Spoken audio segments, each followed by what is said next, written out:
नमस्कार, देवभूमि उत्तराखंड की खबरें लेकर मैं हूं आपके साथ संदीप निरंजन सरकार। बुलेटिन की शुरुआत करेंगे उससे पहले एक नजर इस वक्त की सुर्खियों पर। देहरादून में पशुपालन मंत्री सौरभ बहुगुणा ने की बैठक। मत्स्य पालन क्षेत्र के विकास से संबंधित कई महत्वपूर्ण विषयों पर हुई चर्चा। आधुनिक तकनीकों के बारे में किया विचार विमर्श। प्रदेश में निकाय चुनाव को लेकर हलचल तेज। नगर निगम, नगरपालिका और नगर पंचायतों में बीजेपी ने नियुक्त की पर्यवेक्षक। वरिष्ठ नेताओं को सौंपी पर्यवेक्षकों की जिम्मेदारी।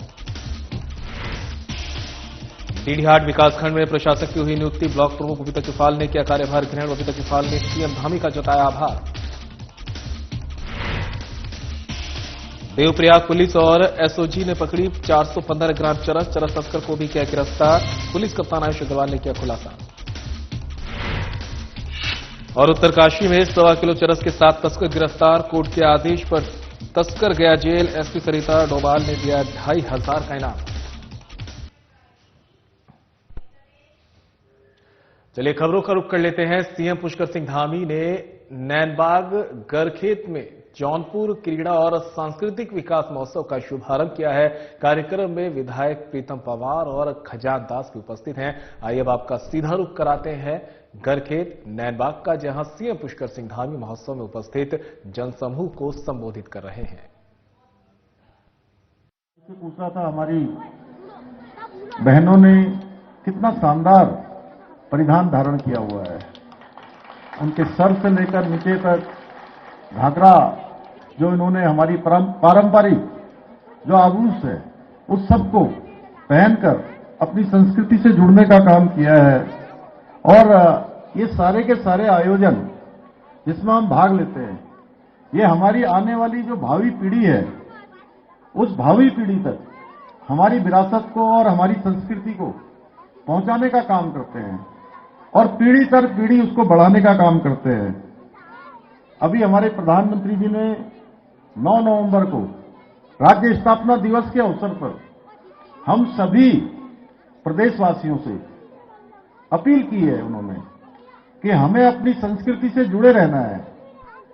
अपने बच्चों को बोली भाषा से जोड़े रखना है, यानी कि जो हमारी बोली भाषा है वो बच्चों तक भी पहुंचानी है। हमारी जो संस्कृति है वो बच्चे उसको आगे बढ़ाएं, उस संस्कृति का भी संरक्षण करना है। हमें अपनी जो पूर्वजों के दी हुई विरासत है, उस विरासत को भी संजोकर रखना है। साथ ही आज जिस प्रकार से आसपास के विभिन्न गांवों के लोग इस महोत्सव में बहुत ही हर्षोल्लास से, खुशी से सम्मिलित होते हैं, उससे हम सब में एक आपस में स्नेह बढ़ता है, प्रेम बढ़ता है, अपनत्व की भावना बढ़ती है और ये हमारे सांस्कृतिक प्रागढ़ता के लिए भी और सामाजिक समरसता के लिए भी ये बहुत महत्वपूर्ण भूमिका ऐसे महोत्सव निभाते हैं।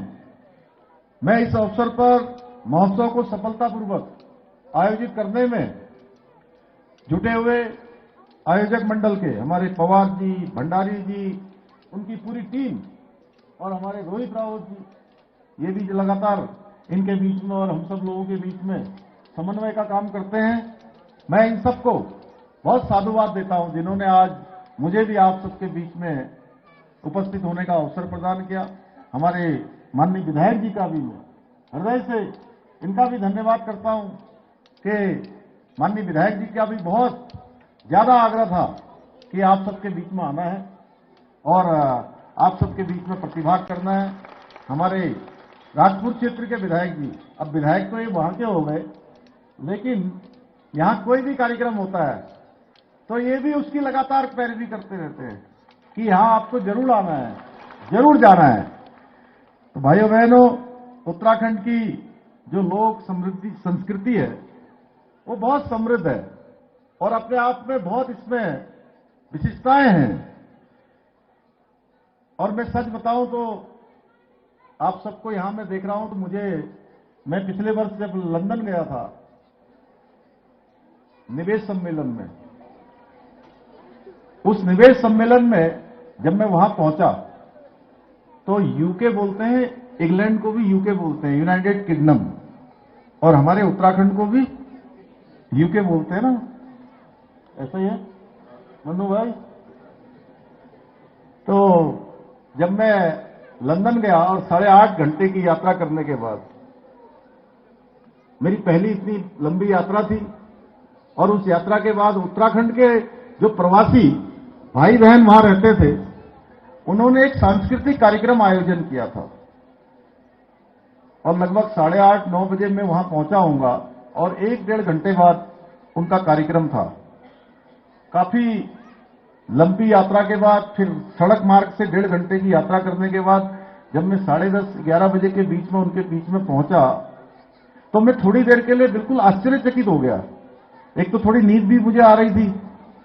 मैं सोच रहा था कि मैं अपने वाले यूके में हूं या लंदन वाले यूके में हूं, क्योंकि जैसे आप लोगों ने ये सर में गांठू पहन रखा है, और इस बीच देहरादून से बड़ी खबर सामने आ रही है। पशुपालन मंत्री ने की बैठक, ये बड़ी खबर आप तक पहुंचा रहे हैं देहरादून से, जहां पर पशुपालन मंत्री सौरभ बहुगुणा ने बैठक की है। राज्य मत्स्य पालक विकास अभिकरण की प्रबंध समिति की हुई 21वीं बैठक। मत्स्य पालन क्षेत्र के विकास से संबंधित विभिन्न महत्वपूर्ण विषयों पर हुई चर्चा। आधुनिक तकनीकों का उपयोग और मत्स्य पालन को प्रोत्साहित करने के बारे में किया विचार विमर्श। अधिकारियों को दिए उचित दिशा निर्देश।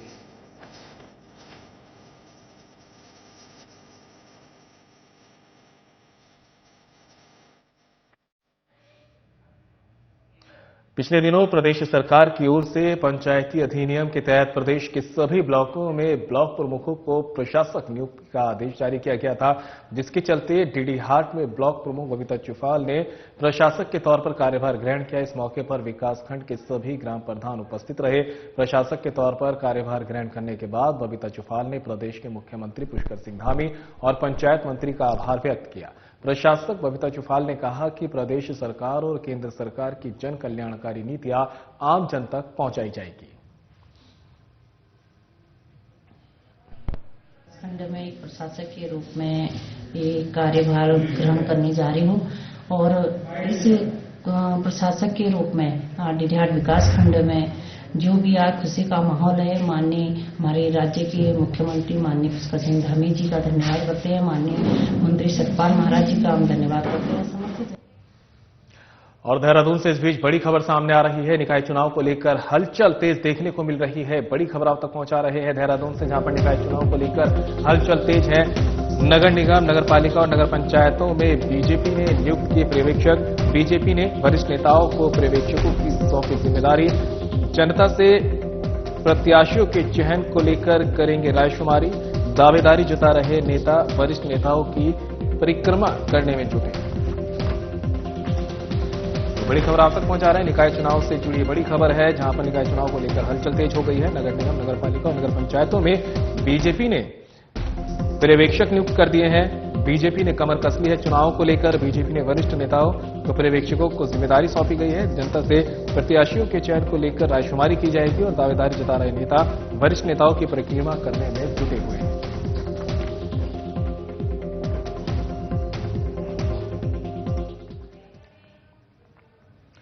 सीएम धामी के ड्रग्स फ्री देवभूमि उत्तराखंड के लक्ष्य को सफल बनाने के लिए उधम सिंह नगर पुलिस लगातार प्रयासरत है। एसएसपी मणिकांत मिश्रा के निर्देशानुसार नशे के सौदागरों के खिलाफ लगातार कार्रवाई की जा रही है। नशे के खिलाफ चल रहे चेकिंग अभियान के दौरान एसओजी काशीपुर और कोतवाली काशीपुर की संयुक्त टीम ने कब्रिस्तान के पास एक संदिग्ध मोटरसाइकिल को रोकने का प्रयास किया। पुलिस को देख मोटरसाइकिल सवार रफ्तार बढ़ाकर तेजी से पुलिस टीम को कुचलने की मंशा से आगे की ओर बढ़ने लगा। पुलिस ने आत्मरक्षा में मोटरसाइकिल चालक को मुठभेड़ में दबोच लिया है। मुठभेड़ के दौरान मोटरसाइकिल सवार के दाहिने पैर में गोली लगी। मोटरसाइकिल सवार का नाम मुनाजिर है और वो बाबरखेड़ा, थाना कुंडा, जनपद उधम सिंह नगर का ही रहने वाला है। नशा तस्कर को अस्पताल में भर्ती कराया गया। मौके पर एसएसपी मणिकांत मिश्रा ने पहुंचकर मामले का संज्ञान लिया है। एसएसपी ने बताया कि आरोपी का इलाज जारी है और पुलिस की ओर से आरोपी पर निगरानी रखी जा रही है। नशे के कारोबार में जुड़े जितने भी लोग हैं उन पर कठोर कार्रवाई अमल में लाई जाएगी। मोटरसाइकिल सवार के कब्जे से अवैध स्मैक, अवैध तमंचा में कारतूस बरामद हुए हैं। पूछताछ से पता चला है कि आरोपी पर पहले भी कई मुकदमे दर्ज हैं। पुलिस टीम की ओर से नशा तस्कर के आपराधिक इतिहास के बारे में जानकारी ली जा रही है। दौरान काशीपुर पुलिस और एसओजी ने एक वाहन को रोकने का प्रयास किया। वो मोटरसाइकिल सवार नहीं रुका और वाहन छोड़कर कब्रिस्तान की तरफ भाग गया। पुलिस ने उसे ललकारा और उसे पुलिस के पास आने के लिए बोला, जिस पर कि उसने पुलिस पर फायर कर दिया। जवाब में पुलिस के द्वारा भी फायर किया गया और उसके पैर में गोली लगी। हॉस्पिटल ले जाया गया और उससे पूछताछ की गई। उसने अपना नाम मुनाजिर कुंडा का रहने वाला बताया। उसके पास से लगभग 250 ग्राम की स्मैक बरामद हुई, एक तमंचा बरामद हुआ, एक मोटरसाइकिल बरामद हुई और उससे पूछताछ की गई, जिसमें यह पता चला कि पूर्व में भी उसके द्वारा कुछ अपराध किए गए हैं। उसके और पूर्व के इतिहास, आपराधिक इतिहास को और उसके साथ काम करने वाले लोगों की जानकारी ली जा रही है। पुलिस और एसओजी की टीम ने मिलकर अवैध रूप से सप्लाई हो रही चरस पकड़ी है। चरस तस्करी करने के आरोप में पुलिस ने एक तस्कर को भी गिरफ्तार किया, जिसके खिलाफ पुलिस ने मुकदमा दर्ज कर लिया है। आरोपी को पुलिस ने पूछताछ के बाद कोर्ट में पेश किया, जहां न्यायालय के आदेश पर पुलिस ने आरोपी को जेल भेज दिया। मामले का खुलासा करते हुए पुलिस कप्तान आयुष अग्रवाल ने बताया कि आरोपी की पहचान वीरेंद्र कुमार निवासी देवबंद उत्तर प्रदेश के रूप में हुई है। सब इंस्पेक्टर दीपक लिंगवाल और एसओजी के सब प्रभारी उमाकांत भूषण को आरोपी के आपराधिक इतिहास की जानकारी करने के लिए कहा गया। पूछताछ में तस्कर ने बताया कि कम समय में अधिक रकम कमाने के लालच में उसने चरस तस्करी करने का धंधा शुरू किया। आरोपी के कब्जे से 415 ग्राम चरस बरामद हुई। पुलिस कप्तान आयुष अग्रवाल ने बताया कि ज्यादा से ज्यादा तस्करों को गिरफ्तार कर जेल भेजा जाएगा। इसके लिए स्पेशल कार्रवाई की जा रही है।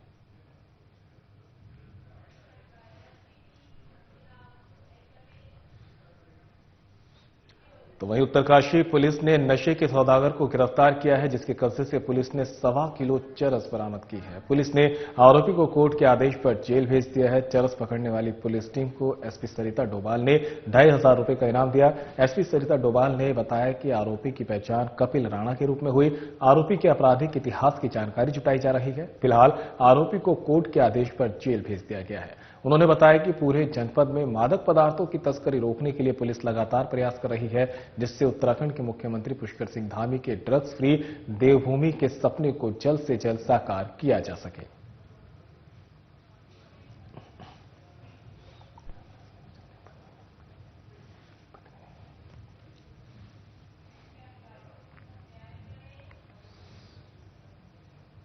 और देहरादून से इस बीच बड़ी खबर सामने आ रही है। अवैध संबंधों के चलते पत्नी ने की पति की हत्या। ये बड़ी खबर आप तक पहुंचा रहे हैं देहरादून से, जहां पर अवैध संबंधों के चलते पत्नी ने अपने आशिक के साथ मिलकर पति की हत्या की वारदात को अंजाम दिया है। पटेल नगर क्षेत्र में संदिग्ध परिस्थिति में हुई एक व्यक्ति की मौत की घटना का दून पुलिस ने किया खुलासा।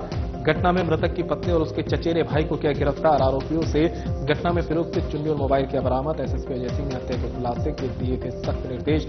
अपनी करतूत को छिपाने के लिए मृतक की पत्नी पति की तबीयत खराब होने का बहाना बनाकर रिश्तेदारों के साथ शव को लेकर पहुंची थी अस्पताल।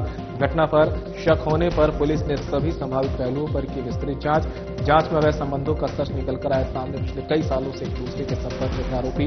पहले भी दोनों को पति ने पकड़ा था रंगे हाथ। एक दूसरे से शादी करने के लिए पत्नी ने पति के चचेरे भाई के साथ मिलकर पति को रास्ते से हटाने की बनाई थी योजना।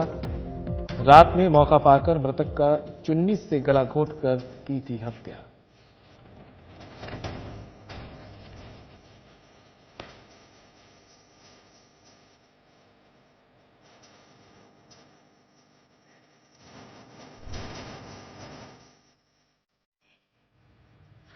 खबर भगवानपुर क्षेत्र से है, जहां खनन कर रहे ओवरलोड डंपर की चपेट में आने से एक युवक की दर्दनाक मौत हो गई है, जबकि दूसरा युवक गंभीर रूप से घायल है। बता दें कि धार माजरा गांव के निवासी विकास रोग की तरह काम के लिए घर से निकला था, लेकिन भगवानपुर बादशाहबाद रोड पर सुनाई नदी के पुल के पास एक ओवरलोड डंपर ने उसकी बाइक को कुचल दिया, जिससे युवक की मौके पर ही मौत हो गई। सूचना मिलते ही परिजनों ने भगवानपुर थाने में जाकर हंगामा किया। परिजनों का कहना है कि ओवरलोड डंपर परिवहन विभाग और प्रशासन की मिलीभगत से धड़ल्ले से क्षेत्र में दौड़ रहे हैं, जिसकी शिकायत लगातार क्षेत्रवासियों की ओर से की जा रही है। इसके बावजूद भी परिवहन विभाग की तरफ से इस संबंध में कोई कार्रवाई नहीं की जा रही। क्षेत्रवासियों ने अपील की है कि जिलाधिकारी ओवरलोड वाहनों की तुरंत रोकथाम करें। और भादराबाद हाईवे से एक दर्दनाक हादसा सामने आया है, जिसमें धीर माजरा गांव निवासी विकास की दर्दनाक सड़क दुर्घटना में मौत हो गई है और वहीं दूसरा व्यक्ति जो है वो गंभीर रूप से घायल है, फिलहाल उसका उपचार चल रहा है। परिजनों का कहना है कि जिस ओवरलोड वाहन डंपर से दुर्घटना हुई है वो परिवहन विभाग की मिली भगत से सड़कों पर दौड़ रहा है। परिजनों ने थाने में पहुंचकर हंगामा भी किया और प्रशासन पर गंभीर आरोप भी लगाए। उनको रोकने की शिकायत लगातार जो है विभाग को मिल रही थी। बावनपुर क्षेत्र से जो खनन माफिया हैं, खनन माफियों के इशारों पर सैकड़ों डंपर दौड़ रहे हैं, आपको बता दें। वहीं क्षेत्रवासियों ने जिला अधिकारी हरिद्वार से अपील की है कि तत्काल ओवरलोड वाहनों पर रोकथाम की जाए। प्रदीप सिंह यादव की रिपोर्ट, भगवानपुर से।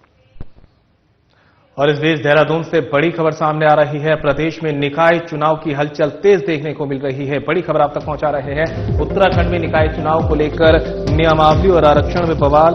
विपक्ष सहित बीजेपी के लोग भी कर रहे हैं विरोध। नगर निगम, नगरपालिका, नगर पंचायत और वार्डों में आरक्षण को लेकर लगातार आपत्तियों का क्रम जारी। क्या आपत्तियों की सुनवाई के बाद मिलेगी राहत? आरक्षण और नियमावली के विरोध में कई नगरों से उच्च न्यायालय की शरण में। क्या उच्च न्यायालय देगा राहत या फिर स्थिति रहेगी जस की तस? आरक्षण में बदलाव न होने से क्या बीजेपी को हो सकता है नुकसान? 22 दिसंबर के बाद निकाय चुनाव की अधिसूचना हो सकती है जारी। 20 जनवरी तक चुनाव हो सकते हैं संपन्न। बड़ी खबर आप तक पहुंचा रहे हैं देहरादून से। निकाय चुनाव से जुड़ी बड़ी खबर है, जहां पर आरक्षण के मुद्दे को लेकर लगातार बवाल जारी है। उत्तराखंड में निकाय चुनाव को लेकर नियमावली और आरक्षण में बवाल है। विपक्ष सहित बीजेपी के ही लोग विरोध पर उतर गए हैं। नगर निगम, नगरपालिका, नगर पंचायत और वार्डों में आरक्षण को लेकर लगातार आपत्तियों का क्रम जारी है। क्या आपत्तियों की सुनवाई के बाद राहत मिलेगी? एक बड़ा सवाल बना हुआ है। आरक्षण और नियमावली के विरोध में कई नगरों में से उच्च न्यायालय की शरण में पहुंचे हैं। और क्या उच्च न्यायालय देगा राहत या फिर स्थिति रहेगी जिसकी तस्वीर? लगातार सवाल कुछ बने हुए हैं। आरक्षण में बदलाव न होने से क्या बीजेपी को नुकसान हो सकता है? ये भी एक बड़ा सवाल है। 22 दिसंबर के बाद निकाय चुनाव की अधिसूचना हो सकती है जारी और 20 जनवरी तक चुनाव संपन्न करने की उम्मीद यहां पर जताई जा रही है।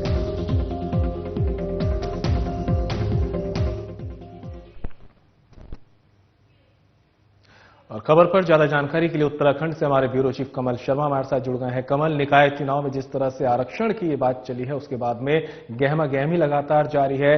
देखा जाए तो लोगों के साथ विपक्ष और अब खुद बीजेपी के ही लोग विरोध पर उतर आए हैं। हाँ संदीप, लगातार देख रहे हैं कि जब से नियमावली आई है और नियमावली पे फिर इसके बाद आरक्षण हुआ है, तो कहीं ना कहीं हम लगातार देख रहे हैं कि विरोध लगातार जारी है लोगों का। और भारतीय जनता पार्टी के भी हम देख रहे हैं, भले दबी जुबान में हो रहा है, पर सभी अंदर से भी जब हमारी चर्चा होती है तो आक्रोशित दिखाई दे रहे हैं।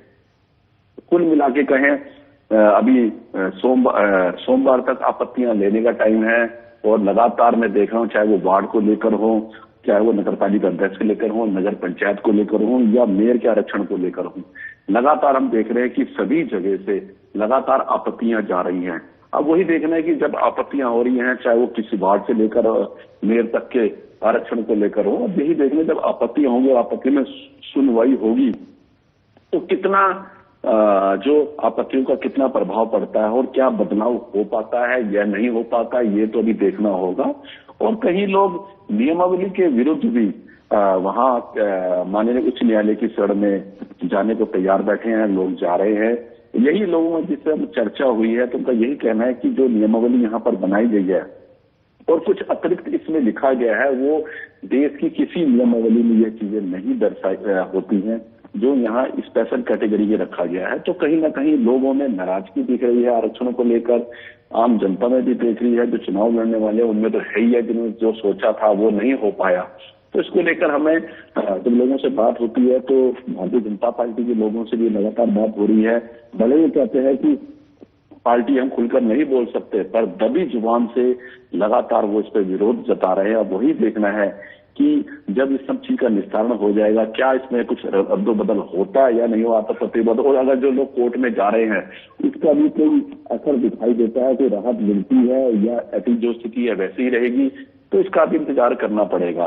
फिर उसके बाद देखना पड़ेगा जो लोगों का विरोध है वो किस हद तक रहता है या खत्म हो जाता है या रहेगा, अभी इंतजार करना पड़ेगा। तो कुल मिला के कहें, लगातार कहीं न कहीं अभी भी आरक्षण नियमों को लेकर पूरे उत्तराखंड में एक उबाल सा दिखाई दे रहा है। कमल, अगर स्थिति जस की तस बनी रहती है तो सवाल एक ये भी उठता है कि बीजेपी को कितना नुकसान होगा। क्या बीजेपी लोगों पर भरोसा कायम करने में कामयाब हो पाएगी? अब यही बात है, जो लोग विरोध में हैं, चाहे वो भारतीय जनता पार्टी के अन्य, उनका विरोध कितना रहता है अंतिम चुनाव तक, क्योंकि चुनाव जब होता है तो अंतिम दौर में पता चलता है कि विरोध है तो उसका असर दिखाई देगा। अगर विरोध कहीं ना कहीं कम हो गया तो कम असर दिखाई देगा, बिल्कुल खत्म हो गया तो कुछ नहीं दिखेगा, और ज्यादा विरोध होगा तो ज्यादा असर दिखाई देगा। तो अब यही देखना है कि क्या स्थितियां बनती हैं।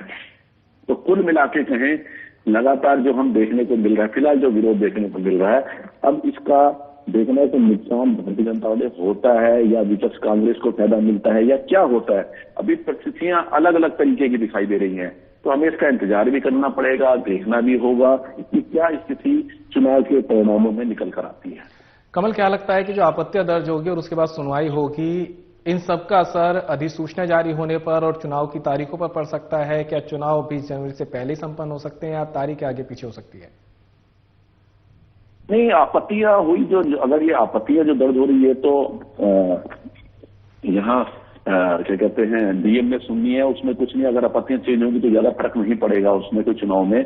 अगर माननीय उच्च न्यायालय से कहीं ना कहीं नियमावली को लेकर, जो आरक्षण को लेकर, जो यहाँ नियमावली को लेकर उबाल है, जिस बताया जाए कि नियमावली उस हिसाब से नहीं बनाई गई है या जिस हिसाब से आरक्षण नहीं हुआ है, तो उसको अगर लेके कोई स्टे उसको अगर मिलता है या कुछ ऐसा होता है तो कहीं ना कहीं असर पड़ता है। मैंने कहा ना, इसका हमें इंतजार करना पड़ेगा। अगर कुछ माननीय उच्च न्यायालय कुछ जो लोग जाएंगे उनको कुछ राहत देता है या अगर देगा तो कहीं ना कहीं असर पड़ सकता है। अगर नहीं देगा या इसकी स्थिति बनी रहेगी तो उसके बाद फिर कुछ नहीं होगा। फिर जो प्रक्रिया चल रही है वो चुनाव की लगातार चलती रहेगी। कमल, एक सवाल ये भी है कि समझ में आता है कि विपक्ष जो है हमेशा सरकार के फैसले के विरोध में ही रहा है, चाहे फैसला कुछ भी रहा हो, पर जब बात अब आरक्षण की उठी है तो बीजेपी के ही अंदर खाने कुछ ऐसे नेता हैं जो विरोध ही सुर उठा रहे हैं। क्या इससे बीजेपी को कितना नुकसान देखने को मिलेगा? मैंने कहा ना कि ये विरोध निकल के आ रहा है, पर ये विरोध लास्ट तक, कहते हैं जब चुनाव होने होते हैं, जब मतदान होना होता है, तब तक कितना विरोध रहता है। ये विरोध, क्योंकि विरोध बीजेपी तो खुलकर तो निकलना ही आता, आगे पीछे से विरोध होता है, दबी जुबान में विरोध करते हैं, पर ये विरोध अंदर तक कायम रहता है, लास्ट तक कायम रहता है। अगर ये लोगों के मन में विरोध बैठ गया कि नहीं विरोध होना चाहिए इन चीजों का, तो फिर दिखाई असर देगा। मैंने कहा ना, ये अब देखना होगा कि कितना विरोध अंतिम तक रहता है। जिस हिसाब से अभी दिख रहा है वो कितना रहता है, खत्म हो जाता है, बढ़ेगा, नहीं होगा, कैसे होगा, तो इन सब चीजों का देखना होगा। लास्ट तक क्या परिस्थितियां बनती हैं, क्या चीज निकल के आती है, इसी का इंतजार करना पड़ेगा। और क्या पहले तो हम देख रहे हैं कि आपत्तियों के कुछ परिवर्तन दिखाई देता नहीं देता, फिर माननीय उच्च न्यायालय के तरह जो लोग जा रहे हैं वहां कुछ राहत मिलती नहीं मिलती। तो अब सभी चीजें हैं, सीढ़ी बाई सीढ़ी एक प्रक्रिया है। अब उसमें देखते हैं क्या क्या चीजें निकल के आती हैं, उसके बाद ही सारी स्थितियां स्पष्ट होंगी। अगर कमल और गहराई तक जाने की कोशिश करें तो ये जानना चाहेंगे कि आखिर निकाय चुनाव में आरक्षण की जरूरत पड़ी क्यों? क्या ये सामान्य तरीके से चुनाव करवाए जा सकते थे या जरूरत थी यहाँ पे आरक्षण की? संदीप, आरक्षण तो होता ही होता है, क्योंकि आरक्षण अलग इसलिए होता है कि कभी वो जो सीट होती है, कभी वो सामान्य रहती है, कभी वो महिला के अलग सीट रहती है, कभी वो एसटी के लिए, कभी और एसएसटी के लिए, मतलब कई तरह की होती है। आरक्षण तो बनाना ही पड़ता है और सब जगह होता है, पर इसमें चीजें होती हैं कि जहां आप आरक्षण कर रहे हो वहां उस आरक्षण की कितनी पॉपुलेशन है, क्योंकि इसी आधार पर किया जाता है और वही बताया जा रहा होता भी है। पर इस नियमावली में बता रहे हैं कि एक क्लोज जो डाल दिया गया है, जो कभी डाला नहीं जाता, वो स्पेशल रूप से जो डाला गया है क्लोज, उससे कहीं ना कहीं सारा मामला आरक्षण गड़बड़ा गया है। और उसी चीज को लेकर माननीय उच्च न्यायालय में जाएंगे लोग जा रहे हैं, या जो विपत्तियां जो आपत्तियां डाल रहे हैं वही एक मुद्दा बनाया गया कि ये जो लाइन डाली गई है ये उचित नहीं है और ऐसा कहीं नहीं होता। तो इसी को लेकर लोग विरोध अपना जता रहे हैं। कमल, एक सवाल ये भी उठता है कि जब आरक्षण किया जा रहा है तो आरक्षण में महिलाओं को भी जगह दी गई है और जातिगत आरक्षण भी यहाँ पर देखने को मिला है, तो ज्यादा विरोध किन सीटों पर देखा जा रहा है या सभी सीटों पर यह विरोध देखने को मिला है? नहीं, जहां लोग आरक्षण जिस आधार पर होना चाहिए उस आधार पर नहीं हुआ, वहां विरोध दिखाई दे रहा है। मतलब जहां इस आरक्षण की पे सामान्य सीट होनी चाहिए वहां दूसरी कर दी गई, वहां विरोध हो रहा है। जहां सामान्य नहीं होगी दूसरी कर दी गई, वहां विरोध हो रहा है। तो मतलब जो विपरीत सा जो लोगों को दिख रहा है, जहां विपरीत थोड़ा बहुत हुआ है वहीं ज्यादातर विरोध दिखाए, चाहे वो वार्ड हो, चाहे वो नगर पालिका अध्यक्ष के हों, चाहे वो नगर पंचायत के हों, चाहे वो मेयर के अध्यक्ष पद के हों। तो वहीं पर विरोध है कि जहां जो चीज होनी चाहिए वो नहीं हो सकती है। चलिए, बिल्कुल कमल, तमाम जानकारी के लिए आपका बहुत बहुत शुक्रिया। और फिलहाल इस बुलेटिन में मेरे साथ इतना ही। दीजिए इजाजत। नमस्कार।